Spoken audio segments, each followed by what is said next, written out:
Hi అండి. Welcome to Hepsiba foods. ఈరోజు వీడియోలో ఎగ్ బిర్యానీ చేసి చూపిస్తున్నాను.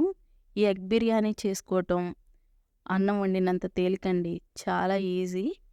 టేస్ట్ మాత్రం చాలా బావుంటుంది. మీరు మన ఛానల్‌ని సబ్స్క్రైబ్ చేయకపోతే సబ్స్క్రైబ్ చేసుకోండి. ముందుగా స్టవ్ వెలిగించుకొని బిర్యానీ తయారు చేసుకోవటానికి ఒక గిన్నె పెట్టుకొని 150 ఎంఎల్ వరకు ఆయిల్ వేసుకోండి. ఈ ఆయిల్ కొంచెం వేడయిన తర్వాత ఉడికించి పెట్టుకున్న ఎగ్స్‌ని వేసుకోవాలి.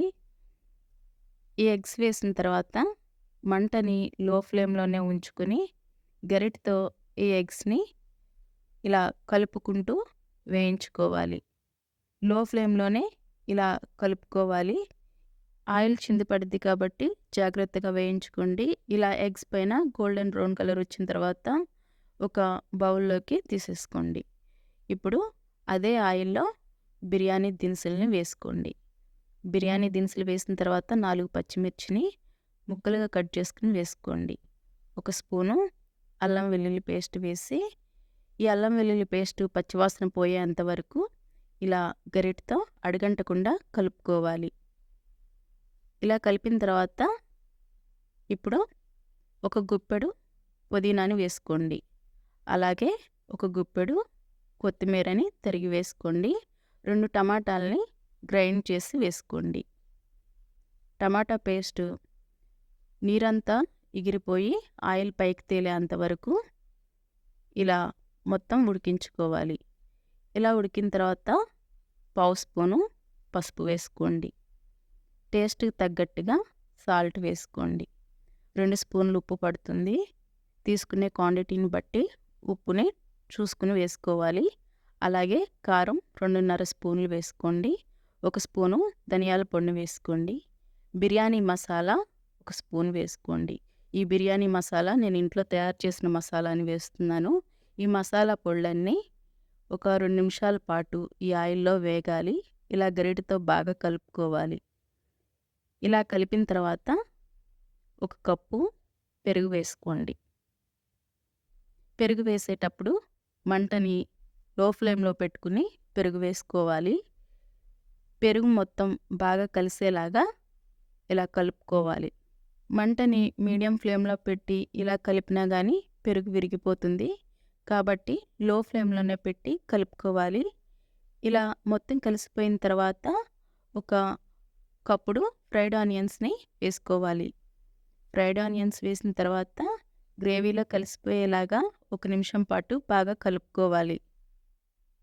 ఇలా బాగా కలిపిన తర్వాత ఇప్పుడు రైస్‌కి తగ్గట్టుగా వాటర్‌ని పోసుకోవాలి. 2.5 గ్లాసుల బియ్యానికి 5 గ్లాసులు నీళ్లు పోసుకోవాలి.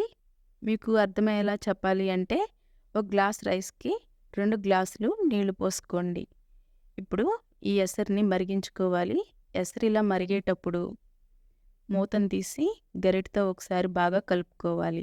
ఇలా కలుపుకుని ఒకసారి ఉప్పు చెక్ చేసుకోండి. గంట పాటు నానబెట్టుకున్న రైస్‌ని వేసుకోవాలి. ఈ రైస్ సాంబా మసూరి రైస్‌ని నేను వేస్తున్నాను.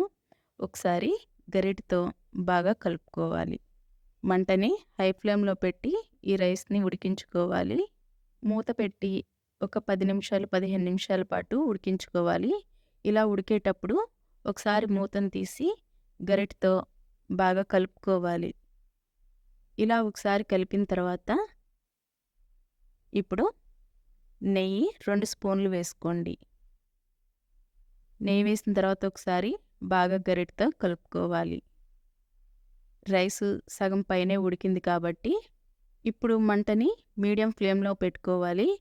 మీడియం ఫ్లేమ్‌లో పెట్టిన తర్వాత ముందుగా ఫ్రై చేసుకున్న ఎగ్స్‌ని ఒక్కొక్కటిగా ఇలా పైన వేసుకోవాలి. ఎసరు ఎక్కువగా ఉన్నప్పుడు ఎగ్స్‌ని వేస్తే అడుక్కి వెళ్ళిపోతాయి కాబట్టి అలా వేయకుండా ఇప్పుడు రైస్ సగం పైన ఉడికిన తర్వాతే ఇలా ఎగ్స్ వేసుకోవాలి. ఫ్రైడ్ ఆనియన్స్‌ని కొంచెం వేసుకోండి. ఫ్రైడ్ ఆనియన్స్ వేసిన తర్వాత కొంచెం కొత్తిమీరని కూడా వేసుకొని ఇప్పుడు మూత పెట్టి ఒక 10 నిమిషాల పాటు మగ్గించుకోవాలి. 10 నిమిషాల తర్వాత మూతను తీసి చూడండి కరెక్ట్‌గా రైస్ కుక్ అయింది. స్టవ్ ఆఫ్ చేసుకుని 10 నిమిషాలు అలా ఉంచేయండి. చక్కగా ఆ వేడికి సెట్ అయిపోతుంది. మీరు ట్రై చేసి మీకెలా కుదిరిందో కామెంట్‌లో పెట్టండి. ఈ వీడియో నచ్చితే లైక్ చేయండి. మన ఛానల్‌ని సబ్స్క్రైబ్ చేసుకొని ఫ్యామిలీ మెంబర్స్‌కి షేర్ చేయండి.